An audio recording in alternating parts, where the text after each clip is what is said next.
জন্মাষ্টমী সকালবেলায় ভাঙা হলো মায়েরই এতদিনের পুরনো ভাঁড়টা, যা মা তিলে তিলে জমিয়ে রেখেছিল, কিন্তু তার একটা পয়সা আজকের দিনে লাগবে না। আর ছিল একটা মনে হয় নোট, হ্যাঁ 20 টাকার নোট ছিল একটা। 20 টাকার নোটটা বাবা ঠাকুরের কাজে লাগিয়ে দেয়। আর ছিল হচ্ছে 25 পয়সা, 10 পয়সা, 50 পয়সা।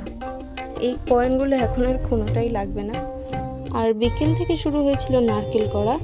এই নারকেল কড়া খেতে দারুণ লাগে, বেশ মিষ্টি মিষ্টি হয় আর ভালোও লাগে বেশ। আর একটা তাল ভাঙা হয়েছিল, তালের বড়া হবে। আমরা আগের দিন রাত্রিবেলায় এই দুটো জিনিস করে রাখছিলাম যাতে পরের দিনটা সুবিধা হয়। এখানে তাল মাখা হয়ে গেছে, এখানে আর নাড়ুর জন্য নারকেলের পাকও ধরে গেছে। এখানে দেখা হচ্ছিল পাকটা কতটা ধরেছে। এখানে তালের বড়া ভাজা হচ্ছে। চলো রেডি নারকেল নাড়ু আর তালের বড়া। কালকের দিনের জন্য কিছুটা তো